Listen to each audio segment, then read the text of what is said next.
Olá, a paz do Senhor. Hoje eu vou estar ministrando a primeira mensagem a qual o Senhor colocou em meu coração. Essa mensagem está no meu coração desde o ano passado, desde o meado do ano, que eu pensei, assim que eu tiver uma oportunidade de ministrar, vou ministrar essa mensagem. Mas aprove Deus que fosse hoje, por esse meio. Então, vou compartilhar o que Deus colocou no meu coração, que se encontra em Lucas, capítulo 10, versículo do 25 ao 37. Vamos fazer a leitura juntos. Diz assim a palavra do Senhor. E eis que se levantou um certo doutor da lei, tentando-os, dizendo: Mestre, que farei para herdar a vida eterna? E ele lhe disse: Que está escrito na lei? Como lê? E respondendo ele disse: Amarás ao Senhor teu Deus de todo o teu coração e toda a tua alma, e de todas as tuas forças, e de todo o teu entendimento, e ao teu próximo como a ti mesmo. E disse-lhe: Respondeste bem, fazei isso e viverás. Ele, porém, querendo justificar-se a si mesmo, disse a Jesus: E quem é o meu próximo? E respondendo Jesus disse: Descia um homem de Jerusalém para Jericó, e caiu nas mãos dos salteadores, os quais despojaram, espancando, se retiraram, deixando meio morto. E, ocasionalmente, descia pelo mesmo caminho certo sacerdote, e vendo-o, passou de largo. E de igual modo também um levita, chegando àquele lugar e vendo-o, passou de largo. Mas um samaritano, que ia de viagem, chegou ao pé dele e vendo, moveu-se de íntima compaixão. E aproximando-se, atou-lhe as feridas, deitando-lhe azeite e vinho, e pondo sobre a sua cavalgadura, levou para uma estalagem e cuidou dele. E partindo ao outro dia, tirou 2 dinheiros e deu ao hospedeiro, e disse-lhe: Cuida dele, e tudo que mais gastares eu pagarei quando voltar. Qual, pois, desses 3 te parece que foi próximo daquele que caiu nas mãos dos salteadores? E ele lhe disse: O que usou de misericórdia para com ele. Disse, pois, Jesus: Vai e fazei da mesma maneira. O nosso Deus, ele é maravilhoso. Deus, ele é perfeito. Deus já sabia que a nossa geração de hoje necessitaria de uma palavra dessa. Que a nossa geração de hoje estaria em escassez por uma palavra dessa. Então, a gente consegue já ver no início do texto qual esse doutor pergunta para Jesus o que ele deveria fazer para herdar a vida eterna. E Jesus fala: o que está escrito na lei? Como você lê? E ele vai e fala para Jesus: amarás teu Deus de todo o teu coração e ao teu próximo como a ti mesmo. Então a gente já consegue o quê? Identificar que esse doutor tinha conhecimento. Ele tinha conhecimento. Ele sabia teoricamente o que ele tinha que fazer, porém ele não praticava. Ele sabia o que ele tinha que fazer, porém ele não praticava, não fazia acontecer na prática. E isso é o que está acontecendo hoje, comigo e com você. Nós sabemos a teoria, mas a gente não pratica. Por quê? Qual é o verdadeiro propósito do evangelho? Esse doutor da lei, ele entendeu o verdadeiro propósito do evangelho. Amarás o teu Deus e o teu próximo como a ti mesmo. E de pregar o evangelho, ganhar alma para Jesus, ver vida sendo transformada, curada, restaurada. Esse é o verdadeiro propósito do evangelho. Esse é o verdadeiro propósito do reino. E eu sei disso e você também sabe. Porém, nós não o praticamos. Porém, nós não fazemos na prática, porque hoje está sendo aí pregado, porque hoje está sendo aí falado um propósito de evangelho totalmente distorcido do que realmente Deus deseja. Flaviana, como assim? Porque hoje nós entendemos como propósito do evangelho o quê? Eu vou buscar de uma forma individual para mim, para minha casa, para minha família, né? Vou correr atrás dos meus sonhos, conquistar minha casa, meu carro, minha faculdade, ver meus filhos formados e vivendo na terra feliz, da melhor forma possível. Esse é o propósito do evangelho. Só que na verdade não é isso. Na verdade, esse não é o propósito do evangelho. Esse não é o verdadeiro propósito do reino. Porque lá em Mateus 6,33 diz que buscai primeiro o reino dos céus e a sua justiça, e as demais coisas vos serão acrescentadas. Então a gente entende o quê? Primeiro nós precisamos buscar o reino. E o reino é o quê? É ganhar almas, é ganhar vida. Esse é o verdadeiro propósito. O verdadeiro propósito não é eu reformar minha casa. O verdadeiro propósito não é eu terminar minha faculdade. O verdadeiro propósito não é eu fazer a minha festa de casamento. Não, esse não é o verdadeiro propósito. O verdadeiro propósito é nós ganhar almas para o reino. É cuidar de vidas. É cuidar de vidas. Esse é o verdadeiro propósito do reino. Esse é o verdadeiro propósito.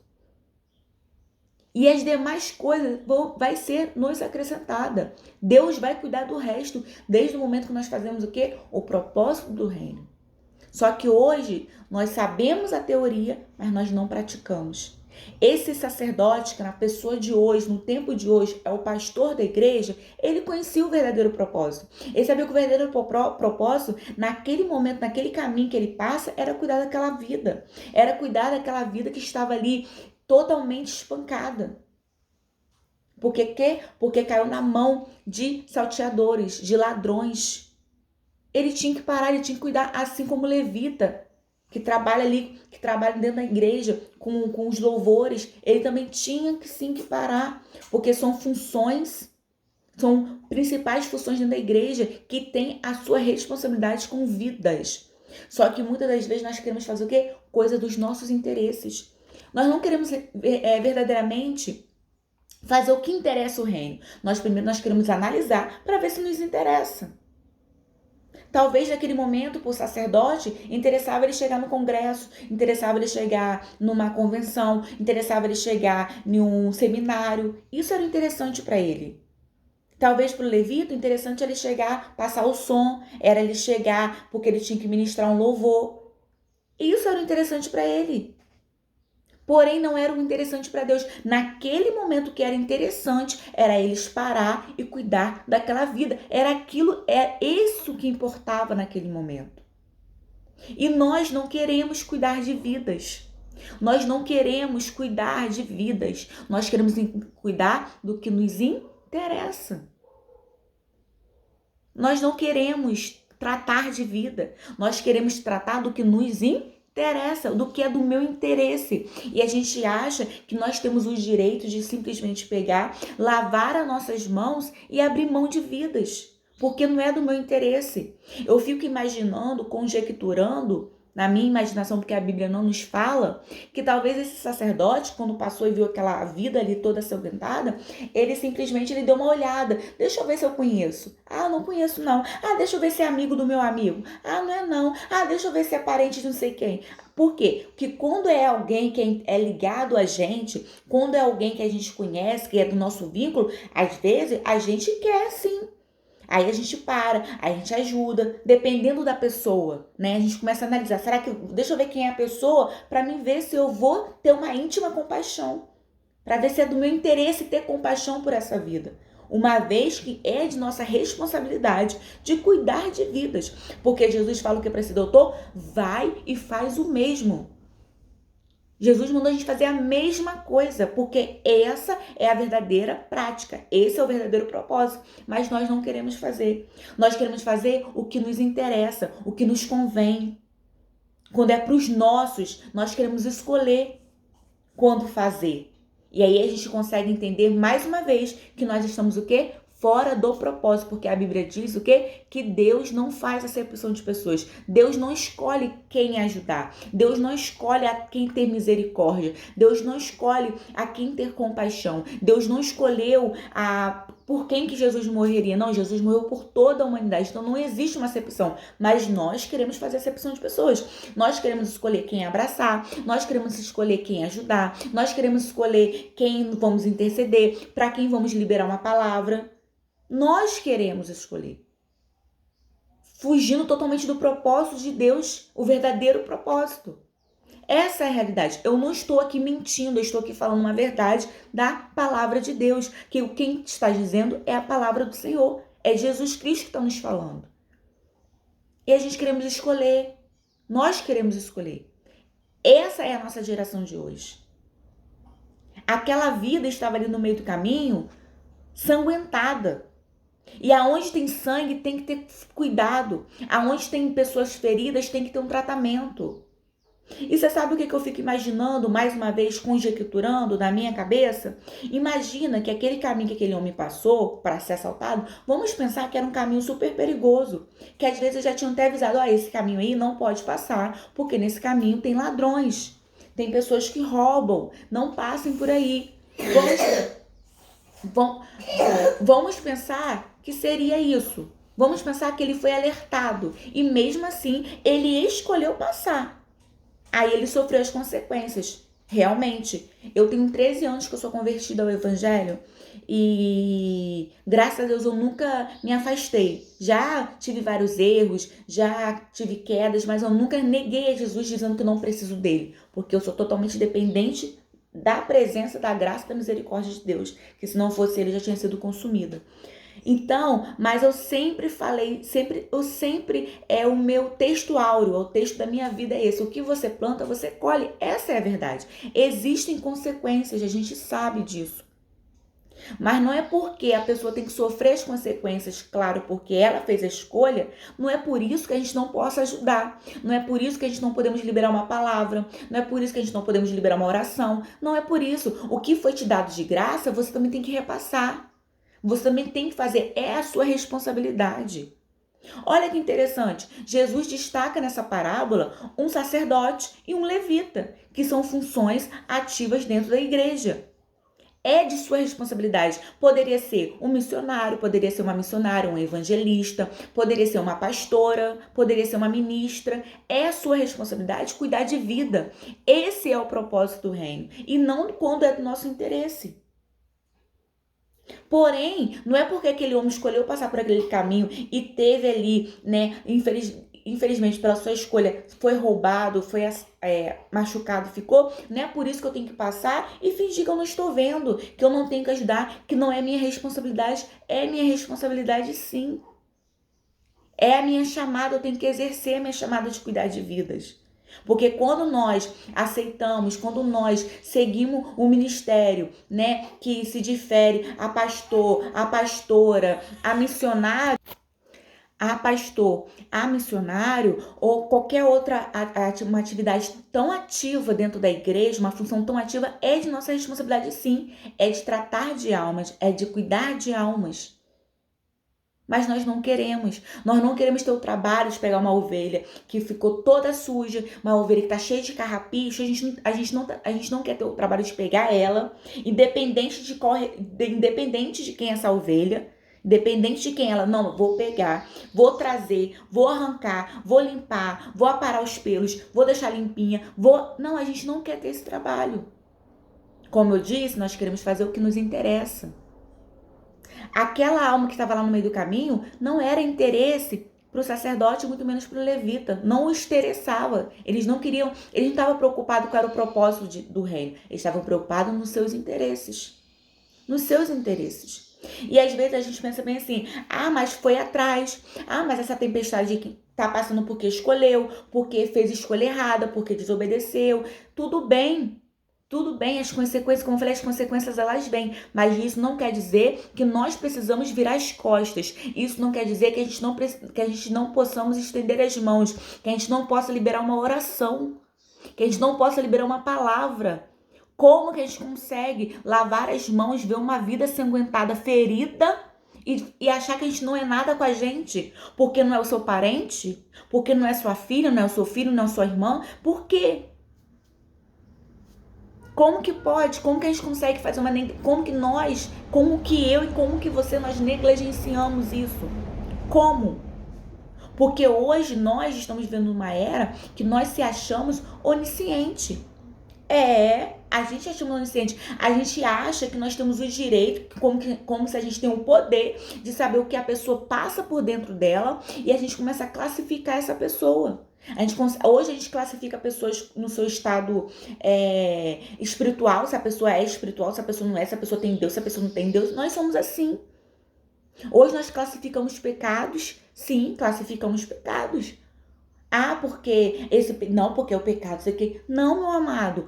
Pecado é pecado. A Bíblia, ela não fala que existe um pecadinho aqui, um pecado meio. Não, é pecado. Não existe meio termo.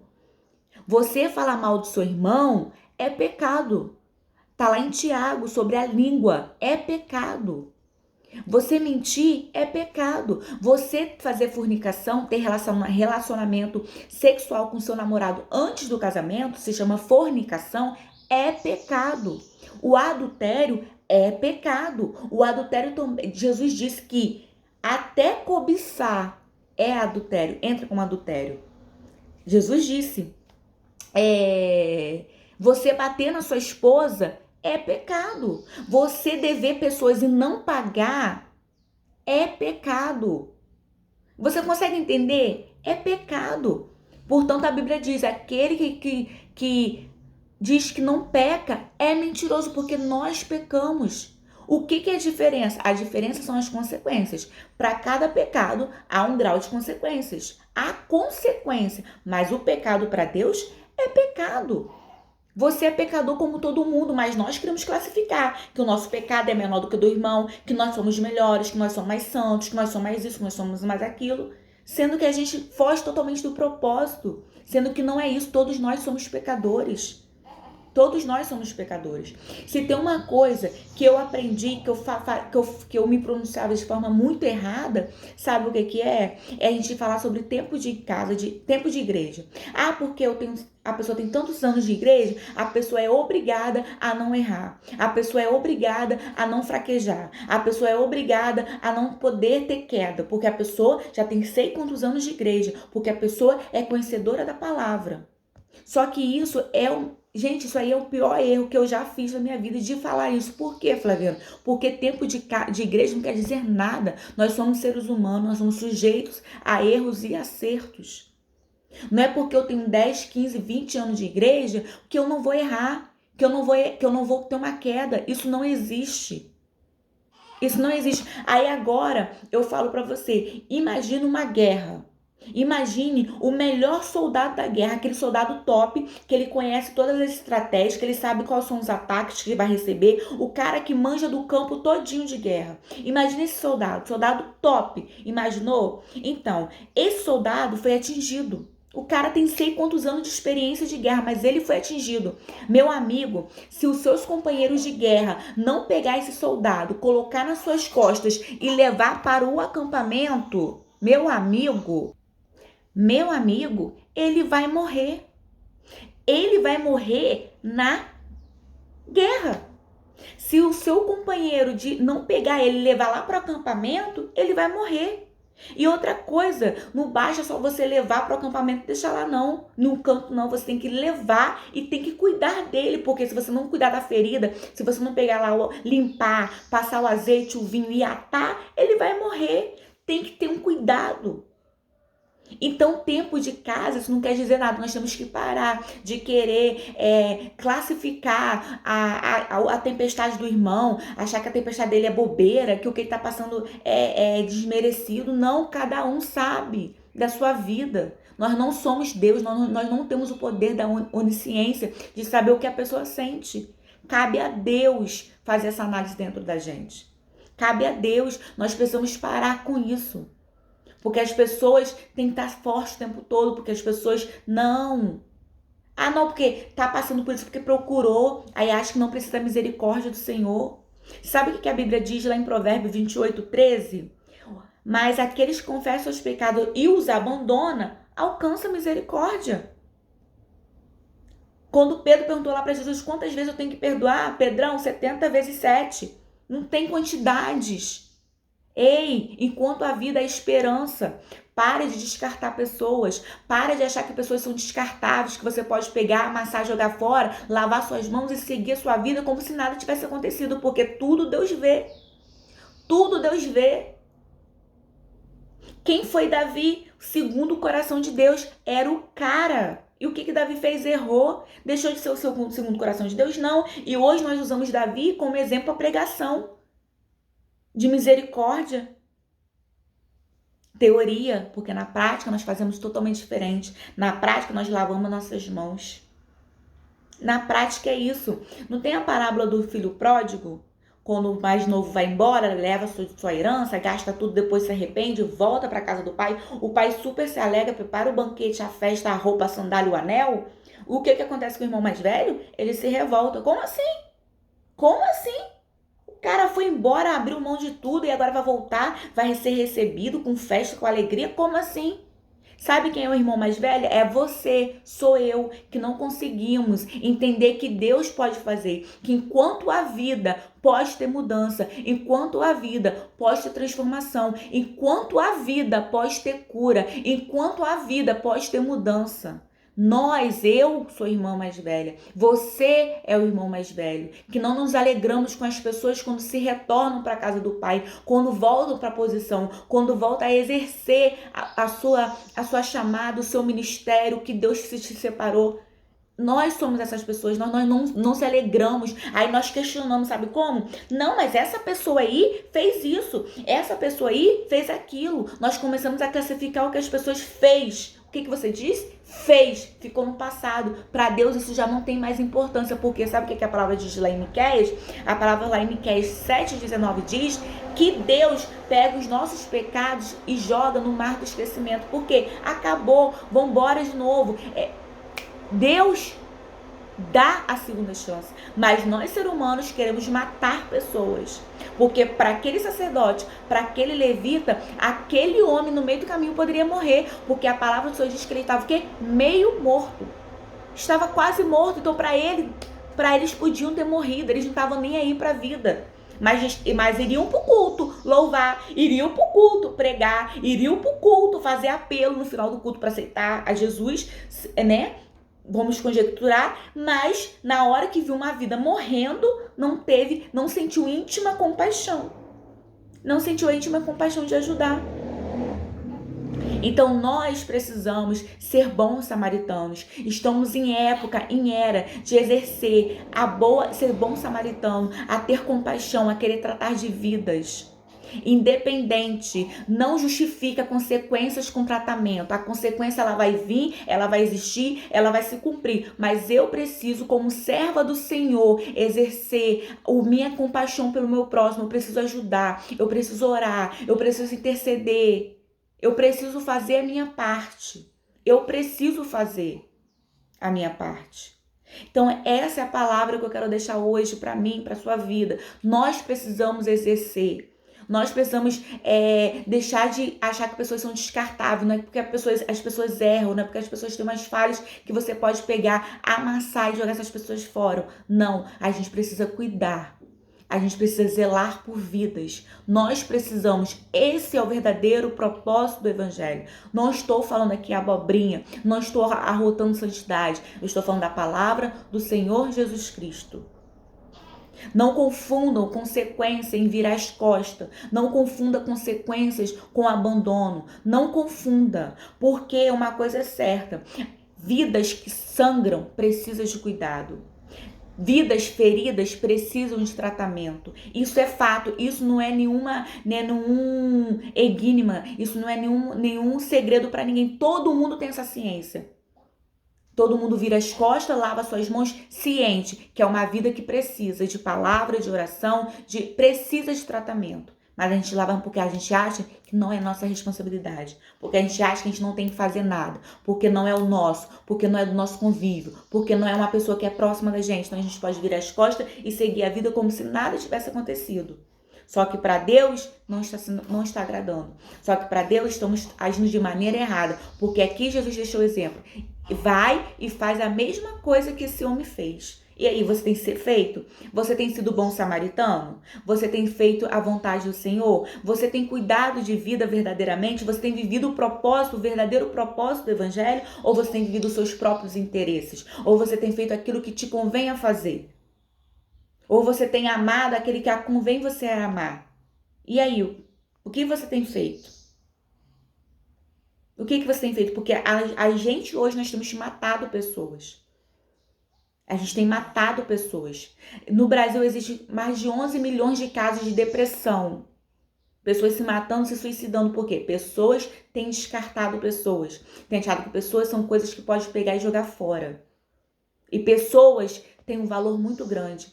Pessoas foram compradas com preços de sangue na cruz do Calvário.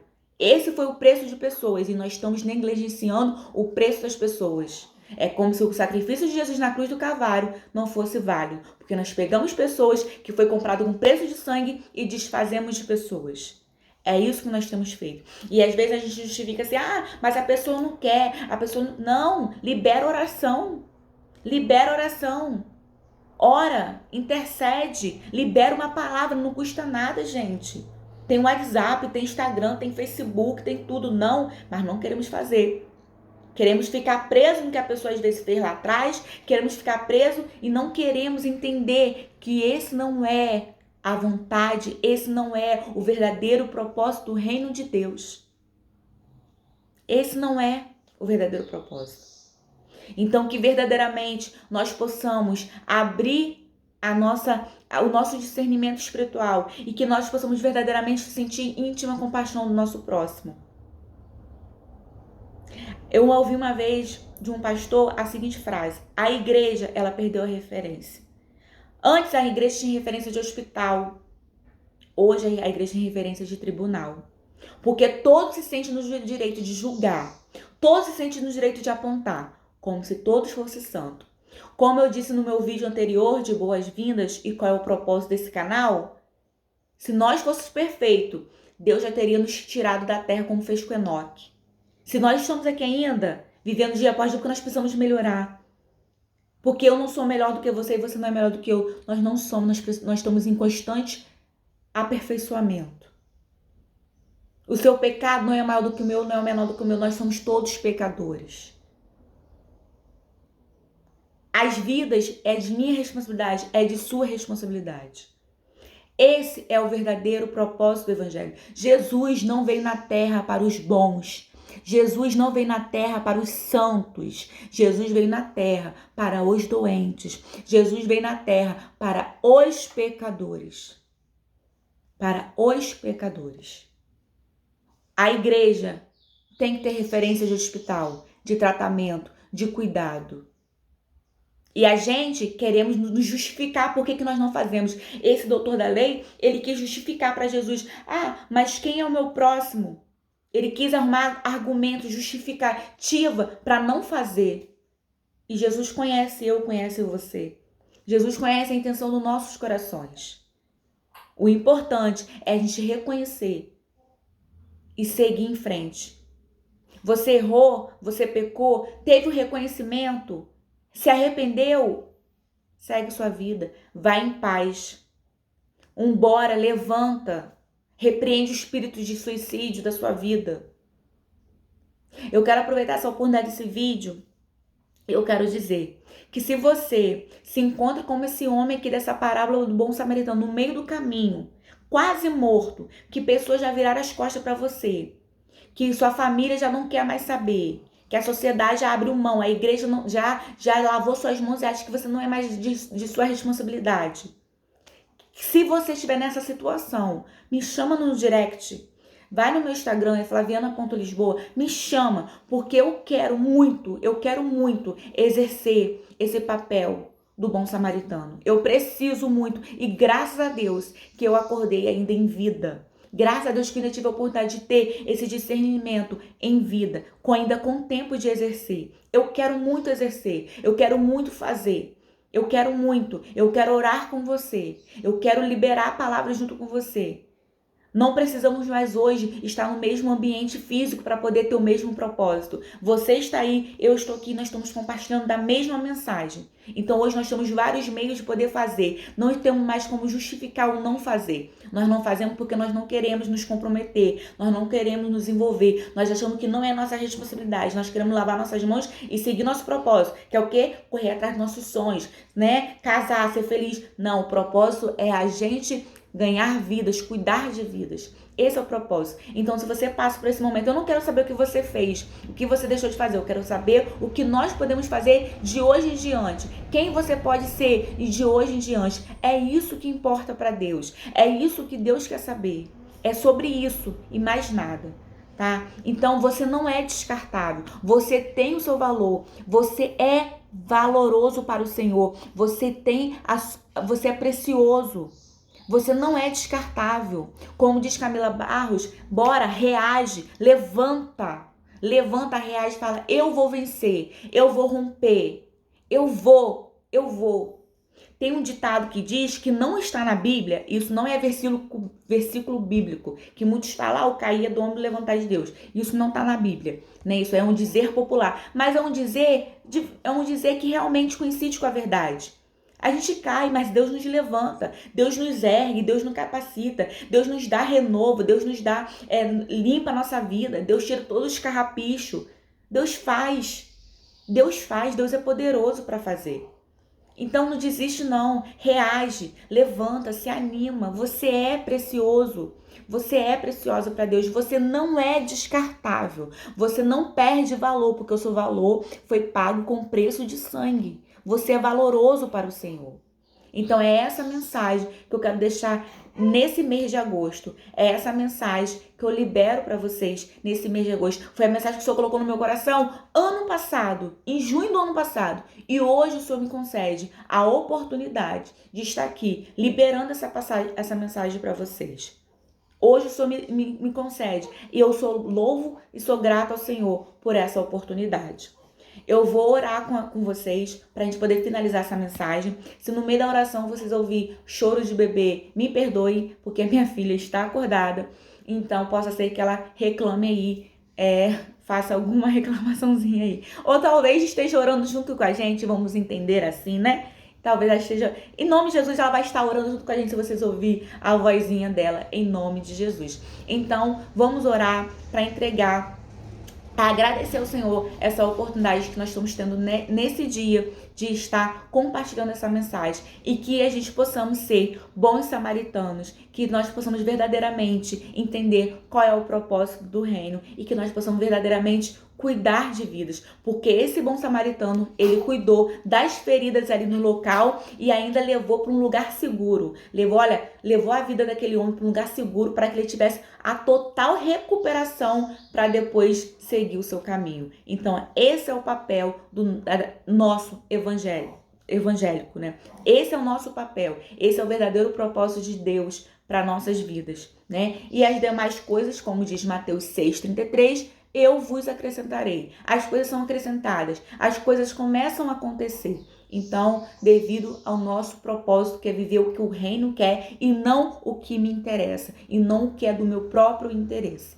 Amém? Vamos orar em nome de Jesus? Então oremos. Senhor, meu Deus e meu Pai, quero já te agradecer, Senhor, por essa palavra a qual o Senhor liberou em meu coração. Senhor, muito obrigado, Senhor, pela sua graça, pela sua misericórdia. Não que nós somos merecedores, porque nós entendemos que nós não merecemos nada, mas nós entendemos, meu Deus e meu Pai, que Tu és misericordioso, que a Tua graça nos alcança, a Tua misericórdia nos acompanha. Então, Senhor, muito obrigada, Senhor, por essa palavra.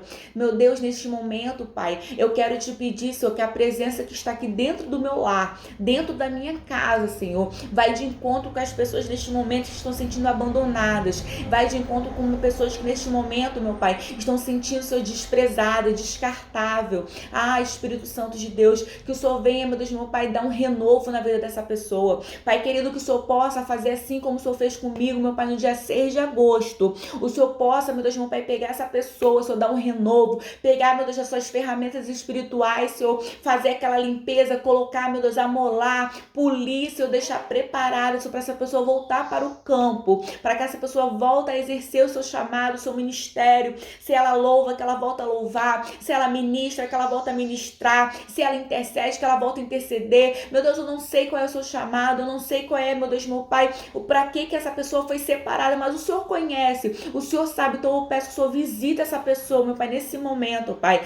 Espírito Santo de de Deus, dá renovo, Senhor. Dá um ânimo, meu Deus, meu Pai, em nome de Jesus. Repreenda, Senhor, qualquer espírito de depressão. Repreenda, meu Deus, meu Pai, qualquer pensamento de suicídio. Repreenda, meu Deus, meu Pai, qualquer pensamento, Senhor Jesus Cristo, de querer tirar sua própria vida, Senhor. Repreenda qualquer, meu Deus, meu Pai, pensamento satânico, Senhor, porque nós sabemos, Senhor, que Satanás não tem poder sobre a nossa vida. Satanás não tem autoridade sobre a nossa vida. Satanás, ele não tem, Senhor, meu Deus, meu Pai, nenhum domínio sobre nós, porque sobre a gente existe o Espírito Santo de Deus. Sobre as nossas vidas existe um Deus que governa, um Deus que cuida, um Deus que protege, um Deus que zela, um Deus que deu teu filho, meu Deus, para morrer por nós na cruz do Calvário. É esse sim que nos guia, esse sim que nos domina. A nossa vida pertence a ti, Deus. Então, Pai, eu quero te entregar essas pessoas em tuas mãos. O Senhor conhece, meu Deus, essas pessoas. O Senhor sabe, Pai. Então, meu Pai, toma nas tuas mãos, Senhor.